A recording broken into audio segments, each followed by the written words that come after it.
அது சரியா October 22, 2025 south கொரியாவில் இருக்கிற யூஷோ அப்படிங்கிற சிட்டி. அன்றைய நாள் நேரம் மதியம் 12:30 மணியை நெருங்கிட்டு இருந்துச்சு. அமைதியா போயிட்டு இருந்த அந்த மதிய நேரத்துல சடனா லோக்கல் எமர்ஜென்சி நம்பரான 119க்கு ஒரு போன் கால் வருது. அந்த கால் அட்டன் பண்ணி கேட்டப்ப எதிர்முனையில யங் அப்படிங்கிற ஒரு லேடி ரொம்பவே பதட்டமான ஒரு குரல்ல, என்னோட குழந்தை சரியா மூச்சு விட மாட்டேங்குது, எனக்கு ரொம்பவே பயமா இருக்கு, தயவு செஞ்சு கொஞ்சம் சீக்கிரம் வாங்க அப்படின்னு சொல்லிட்டு அவங்களுடைய அட்ரஸை கொடுத்துட்டு காலை கட் பண்றாங்க. இதை கேட்ட கொஞ்ச நேரத்திலேயே கால் வந்த அந்த வீட்டுக்கு பாராமெடிக்ஸ் டீம் உடனடியா போறாங்க. அங்க போய் பார்த்தோம் அப்படின்னா வெறும் 4 மாசமே ஆன ஹேடன் அப்படிங்கிற ஒரு பச்சிலம் குழந்தை எந்தவித அசைவுமே இல்லாம மூச்சு பேச்சு இல்லாம கிடக்கிறத பார்த்து அதிர்ச்சியாகி உடனடியா ஃபர்ஸ்ட் எய்ட் கொடுக்கறதுக்கு ஸ்டார்ட் பண்றாங்க. எஸ்டிஐ, இங்க ஹேடன் அப்படின்னு நான் சொல்றது அந்த குழந்தையுடைய உண்மையான பெயர் கிடையாது. இது ஒரு மிகப்பெரிய சென்சிட்டிவான கேஸ் அப்படிங்கறதால மீடியா மற்றும் ஆர்டிகல்ஸ்ல ஹேடன் அப்படின்னு தான் மென்ஷன் பண்ணிருக்காங்க. நானுமே இந்த வீடியோ முழுக்கவே அந்த கவர் நேம் தான் யூஸ் பண்ண போறேன். அது மட்டும் இல்ல, இது ஒரு சின்ன குழந்தை சம்பந்தப்பட்ட கேஸ் அப்படிங்கிறதுனால ஒவ்வொரு சோர்ஸ்லயும், அதாவது பல ஆர்டிகல்ஸ்ல ஒரு விதமா இந்த கேஸை பத்தி சொல்லப்பட்டிருக்கு. நான் மோஸ்ட்லி எல்லா டீடைல்ஸுமே கலெக்ட் பண்ணி அதை ஒரு ப்ராப்பரான டைம் ஃப்ரேம்ல கொண்டு வந்து தான் இந்த வீடியோ உங்களுக்காக நான் ரெடி பண்ணியிருக்கேன். இந்த கேஸை போட சொல்லி நம்மளுடைய நிறைய எஸ்டிஐ நம்மளுடைய வீடியோஸ்ல கமெண்ட் பண்ணிட்டே இருந்தீங்க. ஸோ உங்களுக்காக தான் இந்த வீடியோ. இப்போ ஃபர்ஸ்ட் எய்ட் பண்ண ஆரம்பிச்ச பாராமெடிக்ஸ் டீம் அந்த 4 மாச குழந்தையான ஹேடன் ரொம்பவே கிரிட்டிக்கலான ஸ்டேஜ்ல உயிருக்கு போராடிட்டு இருக்கிறத நோட் பண்றாங்க. சோ கொஞ்சம் கூட டிலே பண்ணாம இம்மீடியட்டா ஹேடனை ஆம்புலன்ஸ்ல ஏத்தி பக்கத்துல இருக்கிற ஒரு லோக்கல் ஹாஸ்பிட்டலுக்கு கூட்டிட்டு போறாங்க. பட் அங்க ஹேடனுடைய கண்டிஷனை செக் பண்ண டாக்டர்ஸ் குழந்தையுடைய நிலைமை ரொம்பவே கிரிட்டிக்கலா இருக்கு. சோ ஹேடனுக்கு ட்ரீட்மெண்ட் பண்ற அளவுக்கு தேவையான அட்வான்ஸ்டு ஃபெசிலிட்டிஸ் இந்த ஹாஸ்பிட்டல் இல்ல, உடனடியா பக்கத்துல இருக்கிற வேற ஒரு பெரிய ஹாஸ்பிட்டலுக்கு கூட்டிட்டு போங்க அப்படின்னு சொல்றாங்க. இதை கேட்ட உடனே மறுபடியும் ஹேடனை ஆம்புலன்ஸ்ல ஏத்தின பாராமெடிக்ஸ் டீம் கவுங்ஜி அப்படிங்கிற சிட்டியில் இருக்கிற ஹாஸ்பிட்டலை நோக்கி வேகமா போக ஆரம்பிக்கிறாங்க. பட் இங்கதான் ஒரு மிகப்பெரிய ட்விஸ்ட் இருக்கு. இந்த முறை ஹேடனுடைய அம்மாவுக்கு பதிலா சைல்டு ப்ரொடெக்ஷன் சர்வீஸில் இருக்கிற ஒரு ஆபீசர் தான் ஹேடன் கூட அந்த ஆம்புலன்ஸ்ல போறாங்க. ஏன் ப்ரோ திடீர்னு என்னாச்சு? உயிருக்கு போராடுற அந்த குழந்தையுடைய அம்மா எங்க? வெறும் 4 மாச குழந்தைய அம்மா இல்லாம அவங்க எப்படி தனியா கூட்டிட்டு போக முடியும்? ஒருவேளை தன்னுடைய குழந்தைக்கு உடம்பு முடியாத சோகத்துல அவங்களுக்கும் உடம்பு முடியாம போயிருச்சா? அவங்களுக்கு என்ன ஆச்சு அப்படின்னு நீங்க யோசிக்கலாம் ஸ்டே. பட் அவங்க வராததுக்கு காரணம் அது கிடையாது. அப்ப பெத்த குழந்தைய தனியா விடுற அளவுக்கு அவங்களுக்கு வேற என்ன காரணம் இருக்க போகுது அப்படின்னு கூட உங்களுக்கு பலவிதமான சந்தேகம் வரலாம். ஆல்சோ அந்த 4 மாச குழந்தை எதனால இப்படி ஒரு கிரிட்டிக்கல் கண்டிஷன்ல உயிருக்கு போராடிட்டு இருக்கு? அந்த அளவுக்கு அந்த பிஞ்சு குழந்தையுடைய உடம்புல அப்படி என்ன பிரச்சனை? இது எல்லாத்துக்கும் பின்னாடி அந்த குழந்தைக்கு என்ன நடந்துச்சு அப்படிங்கிற மொத்த சவுத் கொரியா மக்களையுமே உலுக்கி எடுத்த ஒரு மிகப்பெரிய சென்சிட்டிவான கேஸை பத்தி தான் இன்னைக்கு வீடியோல நம்ம டீகோட் பண்ண போறோம். நீங்க பார்த்துட்டு இருக்கிறது சரவணன் டீகோட்ஸ். நான் உங்கள் சரவணன். வாங்க இன்னைக்கு வீடியோக்குள்ள போலாம்.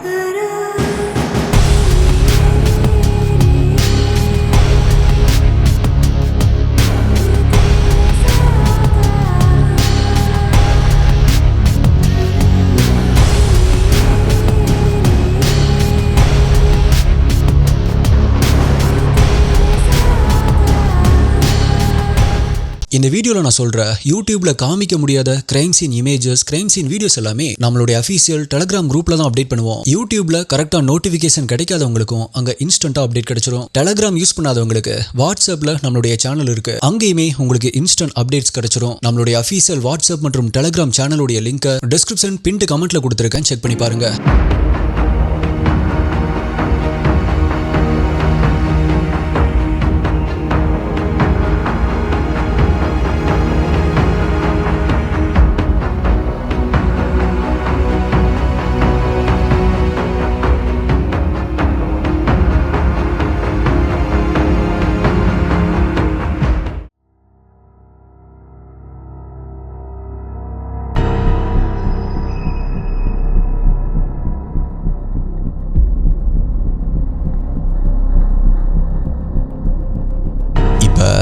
கவுஞ்சு ஹாஸ்பிட்டலுக்கு ரீச் ஆன உடனே அங்க ஹேடனை செக் பண்ண டாக்டர்ஸ் அதிர்ச்சியுடைய உச்சத்துக்கே போனாங்க. பிகாஸ் ஹேடனுக்கு பல உள் உறுப்புகள் கடுமையா காயமாகி சிவியரான இன்டர்னல் ப்ளீடிங்ஸ் இருந்திருக்கு. அண்ட் ஸ்கேன் பண்ணி பார்க்கும் பொழுது மூளையில அதிகப்படியான ரத்த கசிவும், எக்ஸ்ரே ரிப்போர்ட்ல உடம்பு முழுக்க பல பிராக்சர்ஸ் இருக்கிறதும் தெரிய வந்திருக்கு. தொடர்ந்து 4 நாட்கள் போராடி 2 மேஜர் சர்ஜரி பண்ணியுமே துரதிர்ஷ்டவசமா ஹேடனை டாக்டர்ஸால காப்பாற்ற காப்பாற்ற முடியாம போகுது. அட்டாப்சி ரிப்போர்ட்லயும் சிவியரான ப்ளீடிங் மற்றும் மல்டி ஆர்கன் ஃபெயிலியர் அப்படின்னு ரிப்போர்ட் கொடுக்குறாங்க. அண்ட் ஹேடன் இறந்த விஷயமும் உடனடியா போலீஸ்க்கு இன்ஃபார்ம் பண்ணப்படுது. ஹாஸ்பிட்டலுக்கு வந்த போலீஸ் அங்கிருந்த டாக்டர்ஸ் கிட்டையும் சைல்டு ப்ரொடெக்ஷன் சர்வீஸ் ஆபீசர்ஸ் கிட்டையும் பேசிட்டு அடுத்ததா 119க்கு கால் பண்ண ஹேடனுடைய அம்மா யாங்க தீவிரமா விசாரிக்க ஆரம்பிக்கிறாங்க. ஆக்சுவலா சம்பவம் நடந்த அன்னைக்கு, அதாவது ஹேடன் 2வது ஹாஸ்பிட்டலுக்கு டிரான்ஸ்ஃபர் ஆகும்போது ஹேடனுடைய அம்மா யாங் ஹேடன் கூட அன்னைக்கு ஆம்புலன்ஸ்ல வரல அப்படின்னு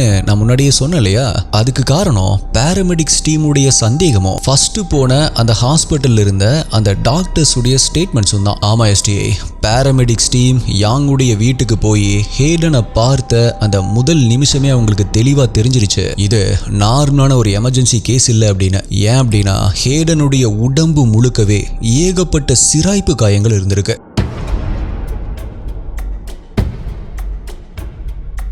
குறிப்பாக சொல்லணும் அப்படின்னா ஹேடனுடைய தலையில், கன்னங்களில், கைகளில், கால்களில் அப்படின்னு பல காயங்கள் இருந்திருக்கு. ஆனால் அந்த காயங்கள் எல்லாமே ஒரே நேரத்தில் ஏற்பட்ட காயங்கள் கிடையாது. பிகாஸ் சில காயங்கள் ரீசண்டாக அடிபட்ட மாதிரி நீல நிறத்திலையும், இன்னும் சில காயங்கள் லைட் எல்லோ கலரில் பல நாட்களுக்கு முன்னாடி ஏற்பட்ட பழைய காயங்கள் மாதிரியும் இருந்திருக்கு. ஸோ இதில் பலமான சந்தேகம் அடித்த பாராமெடிக் டீம் யாங் கிட்ட குழந்தைக்கு என்ன நடந்துச்சு அப்படின்னு கேட்டிருக்காங்க. அதுக்கு யாங், குழந்தைய நான் பாத் டப்ல குளிக்க வச்சுட்டு இருக்கும்போது குழந்தை எப்படி நான் விட்டுட்டு பக்கத்துல தேவையான சில பொருட்களை எடுக்கிறதுக்காக போனேன். ஆனா நான் அப்படி போன அந்த கேப்ல அதுக்குள்ள குழந்தை தண்ணியில மூழ்கிருச்சு அப்படின்னு சொல்லியிருக்காங்க. பட் ஒரு 4 மாச குழந்தைய பாத் டப்ல தனியா தண்ணியில வச்சுட்டு எந்த ஒரு அம்மாவாவது அசால்ட்டா வெளியே போவாங்களா? ஸோ இதை கேட்ட பாராமெடிக்ஸ் டீமுக்கு யாங் மேல சந்தேகம் வர ஆரம்பிக்குது. அண்ட் என்னதான் அவங்களுக்கு யாங் சொல்றதுல நம்பிக்கை இல்லை அப்படின்னாலும் அப்போதைக்கு ஹேடனை காப்பாத்துறது தான் முக்கியம் அப்படின்னு நினைச்ச பாராமெடிக் டீம் உடனடியா ஹேடனை ஹாஸ்பிட்டலுக்கு கூட்டிட்டு போயிருக்காங்க. அண்ட் அங்கிருந்த டாக்டர்ஸ்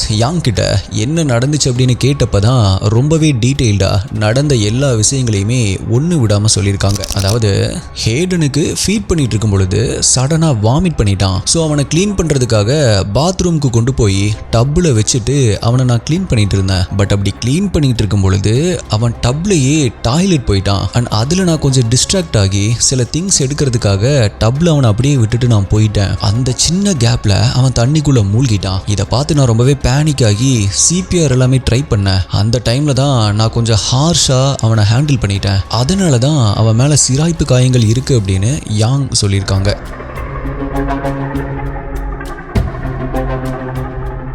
ஆனால் அது மட்டும் இல்லை, போஸ்ட்மார்ட்டம் டிப்ரெஷனால நான் ரொம்பவே ஸ்ட்ரெஸ்ஸில் இருந்தேன். ஆனால் இன்டென்ஷனலாக நான் எதுவுமே பண்ணலை அப்படின்னு சொல்லியிருக்காங்க. ஆனால் அந்த காயங்களை பார்த்த டாக்டர்ஸ்க்கு அது ஆக்சிடென்ட்லாம் ஏற்பட்ட காயம் மாதிரி தெரியவே இல்லை. அதே சமயம் ஒரே ஒரு தடவை தெரியாம நடந்த ஆக்சிடென்ட் மாதிரியும் தெரியல. அந்த காயங்களை பார்க்குறப்ப ஏதோ ரிப்பீட்டடா ஹேடனை அவங்க அப்யூஸ் பண்ண மாதிரி தான் அவங்களுக்கு தோணிருக்கு. ஸோ இம்மீடியட்டா இந்த விஷயத்த போலீஸ் மற்றும் சைல்ட் ப்ரொடெக்ஷன் சர்வீஸ்க்கு இன்ஃபார்ம் பண்ண அந்த ஹாஸ்பிட்டல் மேனேஜ்மெண்ட் ஹேடனுடைய கண்டிஷன் ரொம்பவே மோசமா இருக்கிறதுனால அவனை அட்வான்ஸ்டு ஃபெசிலிட்டிஸ் இருக்கிற ஒரு பெரிய ஹாஸ்பிட்டலுக்கு கூட்டிட்டு போக சொல்லியிருக்காங்க. அண்ட் அதனால தான் அந்த முறை ஹேடன் கூட ஆம்புலன்ஸ்ல சைல்ட் ப்ரொடெக்ஷன் சர்வீஸ்ல இருந்த ஆஃபீஸர்ஸ் போயிருந்தாங்க. அது மட்டும் இல்ல, 2வதா கூட்டிட்டு போன ஹாஸ்பிட்டல் இருந்த டாக்டர்ஸுமே ரொம்பவே கிளியரா ஒரு விஷயத்த சொல்லியிருந்தாங்க. இந்த அளவுக்கான இன்டர்னல் ப்ளீடிங் வெறும் தண்ணியில மூழ்கினதால கண்டிப்பா ஏற்படாது. குழந்தையுடைய உடல் உள்ளுறுப்புகள் கிழிஞ்சு ரத்தம் வர அளவுக்கு எக்ஸ்டர்னலா நிறைய ஃபோர்ஸ் கொடுத்தாதான் இந்த மாதிரி ஆகும் அப்படின்னு அடிச்சு சொல்லியிருக்காங்க. எஸ்டிஐ இதுவே ஒரு அடல்ட்டா இருந்தா போலீஸ் சஸ்பெக்ட் யாரு அப்படின்னு பல ஆங்கிள் யோசிக்கணும். பட் இங்க விக்டிம் பிறந்து 4 மாசமே ஆன பச்சை குழந்தை. ஆப்வியஸா அந்த குழந்தை 24/7 அம்மாவுடைய கேர்ல தான் இருக்கும். ஸோ ஆட்டோமேட்டிக்காக ஹேடனுடைய அந்த நிலைமைக்கு அவனுடைய அம்மாவான யாங் தான் கண்டிப்பாக காரணமாக இருக்கணும் அப்படின்னு நினச்ச போலீஸ் அவங்களுடைய இன்வெஸ்டிகேஷனை ஸ்டார்ட் பண்ணுறாங்க.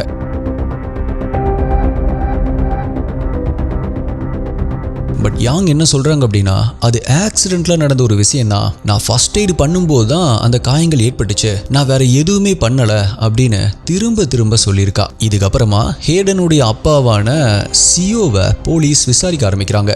அதுக்கு அவருடைய வீட்டில இருந்து ஒரு கேமரா ஃபுட்டேஜை போலீஸ்கிட்ட அவர் கொடுக்குறாரு. ஆனால் அதில் ஹேடன் ஒரு 8 நாளைக்கு முன்னாடி, இந்த சம்பவம் நடக்கிறதுக்கு ஒரு 8 நாளைக்கு முன்னாடி பெட்டில் இருந்து அப்படியே ரோல் ஆகி உருண்டு கீழே விழுகிற மாதிரியான ஒரு ஃபுட்டேஜை கொடுத்துருக்காரு. இப்ப அந்த வீடியோவை போலீஸ் கிட்ட கொடுத்தவரு இப்படி 8 நாளைக்கு முன்னாடி பெட்ல இருந்து ரோல் ஆகி கீழே விழுந்ததுனாலதான் குழந்தையுடைய மூளையில ரத்த கசிவு ஏற்பட்டு உடம்புலையும் பிராக்சர் ஆயிருக்கணும் அப்படின்னும் அண்ட் உடம்புல இருக்கிற மற்ற காயங்கள் எல்லாமே அப்பப்ப நடந்த சின்ன ஆக்சிடென்ட்ஸ்னால ஏற்பட்டது அப்படின்னும் என்னோட ஒய்ஃப் இதுல எந்த ஒரு தப்புமே பண்ணல அப்படின்னும் அவன் சொல்லியிருக்கான். அண்ட் அது மட்டும் இல்ல ஸ்டே, ஃபர்ஸ்ட் நடந்த விசாரணையில குழந்தைய தனியா டப்ல விட்டுட்டு போனதா சொல்லிட்டு அது என்னுடைய தப்பு தான் அப்படின்னு சொன்ன யாங் போக போக அவளுடைய ஸ்டேட்மெண்ட்டை மாத்தி சொல்ல ஆரம்பிக்கிறா. அதாவது நான் டப்புடைய பக்கத்திலேயே தான் இருந்தேன், ஆனா எனக்கே தெரியாம நான் சடனா ஜோன் அவுட் ஆயிட்டேன் அப்படின்னா ஏதோ வேற ஏதோ யோசனையில போயிட்டேன், நான் வேணும்னே அதை பண்ணல அப்படின்னு சொல்ல ஆரம்பிக்கிறா. இது போலீஸ்க்கு அவ மேல இருந்த சந்தேகத்தை இன்னுமே பல மடங்கு அதிகமாக்குச்சு. ஸோ மேபி அந்த வீட்டுடைய சிசிடிவி ஃபுட்டேஜை இனிமே டீப்பா செக் பண்ணா யாங்குக்கு எதிராக ஏதாவது ஆதாரம் கிடைக்கும் அப்படின்னு நினைச்ச போலீஸ் அவங்களுடைய முழு கவனத்தையும் அந்த வீட்டுடைய செக்யூரிட்டி கேமராஸ் மேல திருப்ப ஆரம்பிக்கிறாங்க. இப்ப பிரைமரி பெட்ரூம் மற்றும் பேபி ரூம்ல இருந்த 2 கேமராஸ்ல இருந்தோம் கிட்டத்தட்ட கடைசி 2 வாரத்துடைய ஃபுட்டேஜ், அதாவது 4800 கிளிப்ஸை போலீஸ் சீஸ் பண்றாங்க. அப்படி சீஸ் பண்ணப்பட்ட வீடியோஸை அனலைஸ் பண்ண ஆரம்பிச்ச போலீஸ் அதிர்ச்சியுடைய உச்சத்துக்கே போக ஆரம்பிச்சாங்க.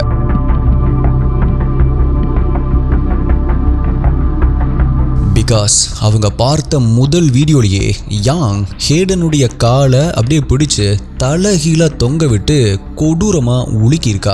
இன்னொரு வீடியோல யாங் பெட்ல படுத்திருந்த ஹேடனுடைய முகத்துல அவளுடைய காலை வச்சு அழுத்தி மிதிக்கிற மாதிரியான ஒரு காட்சி இருந்திருக்கு. அது மட்டும் இல்ல ஸ்டே, ஹேடனை ஒரு பொம்மை மாதிரி உழுக்கிறது, அங்கேயும் இங்கேயும் தூக்கி போடுறது, தலைகீழா தொங்க விடுறது அப்படின்னு ரொம்பவே மோசமா அபியூஸ் பண்ணியிருக்கா. இது எல்லாத்துக்குமே மேல ஒரு தடவை அந்த 4 மாச பச்சை குழந்தை அழுகும்போது அந்த குழந்தையுடைய முகத்துல தலகாணியை வச்சு அமுக்கி, நீ செத்துரு, எனக்கு உன்ன மாதிரி ஒரு குழந்தை தேவையே இல்லை, நான் உன்னை கொல்ல போறேன் அப்படின்னு சொல்லிட்டே அந்த சின்ன குழந்தைய சித்திரவதை பண்ணியிருக்கா.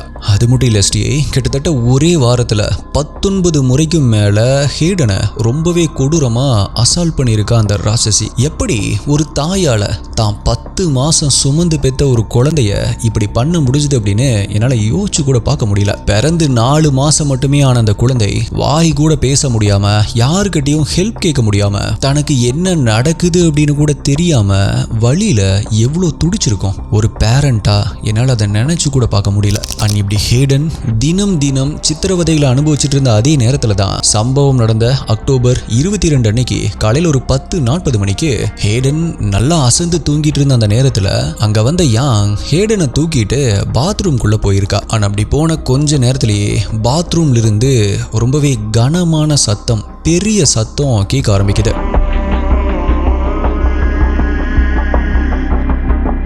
அப்படி திரும்ப திரும்ப கேட்ட அந்த சத்தம் கூடவே ஹேடன் தொடர்ந்து வேகமா அழுகிற சத்தமும் யாங் கோவத்துல கத்துற சத்தமும் கேட்க ஆரம்பிச்சிருக்கு. ஆக்சுவலா பாத்ரூம்ல கேமரா இல்லாததுனால உள்ள என்ன நடந்துச்சு அப்படிங்கிறது சரியா தெரியல. பட் வெளியில இருந்த கேமராவால பாத்ரூம்குள்ள என்ன நடக்குது அப்படின்னு வீடியோவா ரெக்கார்ட் பண்ண முடியல அப்படின்னாலும் பாத்ரூம்குள்ள நடக்கிற விஷயங்களை ஆடியோவா ரொம்பவே கிளியரா ரெக்கார்ட் பண்ணிருக்கு. இப்படி ரொம்ப நேரமா கேட்டுட்டு இருந்த அந்த அழுகை சத்தமும் அடி விழுகிற மாதிரியான அந்த பெரிய சத்தமும் கொஞ்சம் கொஞ்சமா குறைய ஆரம்பிக்குது. ஆனா அடுத்த சில நிமிடங்கள்லயே அப்படி கேட்டுட்டு இருந்த அந்த கொஞ்ச நஞ்ச சத்தமும் அடங்கி அந்த இடமே மயான அமைதியா மாறுது. அண்ட் இதுக்கப்புறமா தான் நான் இன்ட்ரோல சொன்ன விஷயங்கள் நடக்க ஆரம்பிக்குது. இதை அடுத்து யாங் மற்றும் அவனுடைய ஹஸ்பண்டான சியோ இவங்க 2 பேர் மேலேயுமே கேஸ் ஃபைல் பண்ணப்பட்டு அரெஸ்ட் பண்ணப்பட்டிருக்காங்க. என்ன ப்ரோ, யாங் தானே எல்லாத்துக்குமே காரணம், அப்புறம் ஏன் அவங்களுடைய ஹஸ்பண்டான சியோ மேலேயும் கேஸ் போட்டிருக்காங்க அப்படின்னு கேட்டீங்க அப்படின்னா இங்கதான் இன்னொரு ஷாக்கிங்கான விஷயம் இருக்கு. என்னதான் அப்பாவான சியோ டைரக்டா தன்னுடைய குழந்தைய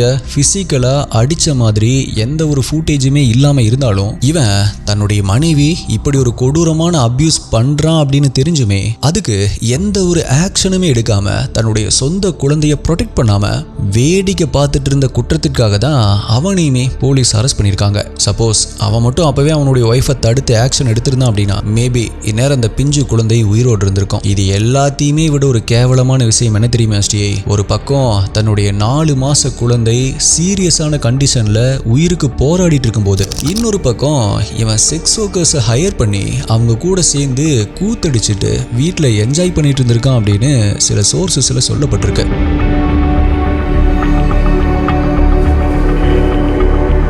எஸ்டிஐ பெத்த குழந்தைய சித்திரவதை பண்ண அந்த தாயை விட அதை தடுக்காம வேடிக்கை பார்த்துட்டு வேற ஒரு உலகத்தில் இருந்த அந்த தகப்பன் செஞ்சது அதை விட பெரிய துரோகம் அப்படின்னு உங்களுக்கு தோணுதா? பிகாஸ் ஒரு குழந்தைய பாதுகாக்கிறது அப்படிங்கிறது ஒரு அப்பாவுடைய கடமை அப்படின்னு நீங்க நம்பினா மட்டும், அந்த ஒரு காரணத்துக்காக மட்டும் இப்ப இந்த வீடியோ ஒரு லைக் பண்ணுங்க. எத்தனை பேர் அந்த பிஞ்சு குழந்தையுடைய பக்கத்துல நிக்கிறீங்க அப்படின்னு நான் தெரிஞ்சுக்கிறேன். இப்ப கோர்ட்ல ட்ரையலுக்கு வந்த இந்த கேஸ்ல யாங் என்ன சொல்லியிருக்கா அப்படின்னா, நான் ஹேடனை அடிச்சது, பாத்ரூம்ல அவனை தனியா விட்டுட்டு போனது எல்லாமே உண்மைதான். ஆனா அவனை கொலை பண்ணணும் அப்படிங்கிற எண்ணத்துல நான் அதை பண்ணல.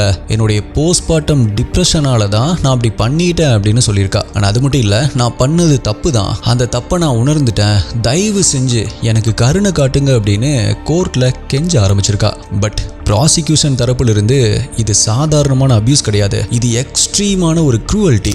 அட்டாப்சி பண்ண டாக்டர்ஸே அவங்களுடைய வாழ்க்கையில இந்த மாதிரியான ஒரு ஃப்ராக்சர், உடல் உள்ளுறுப்புகளுக்குள்ள இன்டர்னல் ப்ளீடிங்ஸ் மற்றும் ஆர்கன்ஸ் டேமேஜ் ஆன ஒரு 4 மாச குழந்தைய பார்த்ததே இல்லை அப்படின்னு சொல்லியிருக்காங்க. இன்ஃபேக்ட் அந்த குழந்தை இவ்வளவு வேதனை எல்லாத்தையுமே தாங்கிட்டு 4 மாசம் உயிரோடு இருந்ததே ஒரு பெரிய அதிசயம் அப்படின்னு டாக்டர் சொல்லியிருக்காங்க. ஸோ சப்மிட் பண்ணப்பட்ட வீடியோ ஆதாரங்களை மனசுல வச்சு யாங்குக்கு ஆயுள் தண்டனையும், அதுக்கு உடந்தையா இருந்த அவளுடைய கணவரான சியோக்கு 10 வருடங்கள் சிறை தண்டனை கொடுக்கணும் அப்படின்னு கேட்டுக்கிறாங்க. இது எல்லாத்தையுமே கேட்ட ஜட்ஜ் என்ன சொல்லியிருக்காரு அப்படின்னா, நீங்க சப்மிட் பண்ண வீடியோல இருக்கிற ஆடியோவை என்னால கேட்கவே முடியல, அந்த அளவுக்கு கொடூரமா இருக்கு, என்னால அந்த கொடுமைகளை விவரிச்சு எப்படி எழுதுறது அப்படின்னு கூட தெரியல அப்படின்னு சொல்லியிருக்காரு. அண்ட் இந்த இன்சிடென்ட்டை பத்தி ஒரு டிவி சேனல்ல ஒரு எபிசோட ஒளிபரப்பு பண்ணியிருக்காங்க. அதுல அந்த ரியல் ஃபூட்டேஜையும் ஒளிபரப்பு பண்ணியிருக்காங்க. அது ரொம்பவே வைரலாகி நாடு முழுக்கவே மிகப்பெரிய தாக்கத்தை ஏற்படுத்துச்சு.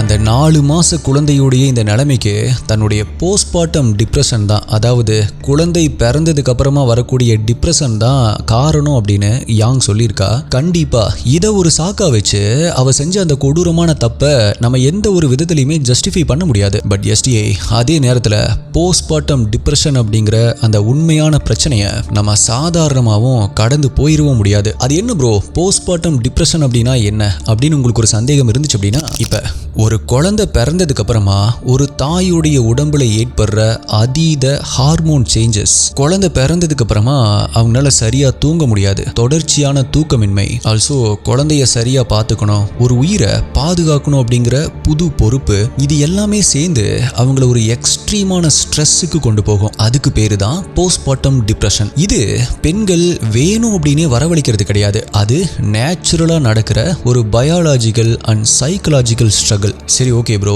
இந்த போஸ்ட் பிரெக்னன்சி ப்ராப்ளமை எப்படி ஹேண்டில் பண்றது அப்படின்னு கேட்டிங்கன்னா, முதல் விஷயம் அக்செப்டன்ஸ். தனக்கு ஏதோ ஒரு பிரச்சனை இருக்கு, தான் அதீத ஸ்ட்ரெஸ்ஸா இருக்கும் அப்படின்னு அந்த தாய் உணர்ந்து தயங்காம வெளிப்படையா ஹெல்ப் கேட்கணும். ரெண்டாவது ப்ரொஃபஷனல் ஹெல்ப். ஃபிசிக்கல் ஹெல்த்துக்கு நம்மளுடைய உடம்பு சரியில்லை அப்படின்னா எப்படி டாக்டர்ஸ் கிட்ட போறோமோ, அதே மாதிரி மென்டல் ஹெல்த்துக்குமே ப்ராப்பரான கவுன்சிலிங் மற்றும் தெரப்பி எடுத்துக்கிறதுக்கு தயங்கவே கூடாது. ஆனா இது எல்லாத்தையுமே விட ரொம்ப ரொம்ப முக்கியமான ஒரு தீர்வு இருக்கு எஸ்டிஐ, அதுதான் ஃபேமிலி சப்போர்ட், குறிப்பா கணவனுடைய சப்போர்ட். ஒரு குழந்தை பிறந்ததுக்கு அப்புறமா நீ தான் அம்மா, நீ தான் எல்லாத்தையுமே பார்த்துக்கணும் அப்படின்னு மொத்த பாரத்தையுமே மனைவி மேல, அந்த பெண்கள் மேல மட்டும் இறக்கி வைக்காம ஒரு கணவனா அந்த பொறுப்புகளை சரிபாதியா ஷேர் பண்ணிக்கணும். அவங்களுக்கு தேவையான அன்இன்டரப்டட் தூக்கம், அவங்களுக்கு தேவையான ரெஸ்ட் மற்றும் எமோஷனல் சப்போர்ட்டை அந்த குடும்பம் கட்டாயமா அவங்களுக்கு கொடுக்கணும். ஸோ இந்த கேஸில் இருந்து நம்ம கத்துக்க வேண்டிய முக்கியமான விஷயம் என்ன அப்படின்னா, ஒரு குழந்தைய பெத்தெடுக்கிறது மட்டும் ஒரு தாயுடைய கடமை கிடையாது. அப்படி பெத்தெடுக்கிற அந்த தாயை எந்த ஒரு மன அழுத்தமும் இல்லாம பத்திரமா பார்த்துக்கிறதும் அந்த கணவனுக்கும் குடும்பத்துக்கும் உண்டான ஒரு கடமை. மென்டல் ஹெல்த் இஷ்யூவை தயவு செஞ்சு சாதாரணமா நினைச்சுக்காதீங்க. உங்களுடைய வீட்லயோ இல்ல உங்களுக்கு தெரிஞ்சவங்களோ குழந்தை பிறந்ததுக்கு அப்புறமா அவங்களுடைய ஆக்டிவிட்டீஸ்ல ஏதாவது மாற்றம் இருக்கு, இந்த மாதிரியான ஸ்ட்ரகிளை நீங்க பாத்தீங்க அப்படின்னா அவங்களை எந்த விதத்திலையும் நீங்க ஜட்ஜ் பண்ணாம அவங்களுக்கு ஒரு உறுதுணையா இருங்க. So my dear STI investigators, இந்த வீடியோவை பார்த்துட்டு இருக்கிற தாய்மார்கள், உங்களுடைய போஸ்ட் பிரெக்னன்சி டைம்ல நீங்க எந்த மாதிரியான மென்டல் ஸ்ட்ரெஸ்ஸை ஃபேஸ் பண்ணீங்க, ஆனா அதை எப்படி நீங்க ஓவர் கம் பண்ணி வெளியே வந்தீங்க அப்படின்னு மறக்காம கீழே கமெண்ட்ல ஷேர் பண்ணுங்க. உங்களோட அந்த ஒரு கமெண்ட் இப்ப அதே ஃபேஸ்ல கஷ்டப்பட்டுட்டு இருக்கிற இன்னொரு தாய்க்கு ஒரு பெரிய நம்பிக்கையோ இல்ல ஒரு அவேர்னஸையோ கண்டிப்பா கொடுக்கலாம். ஆல்சோ உங்களுடைய பெஸ்டான கமெண்ட் அடுத்த வீடியோல வரும். வேற ஒரு வீடியோல மீட் பண்றேன். நன்றி, பாய்.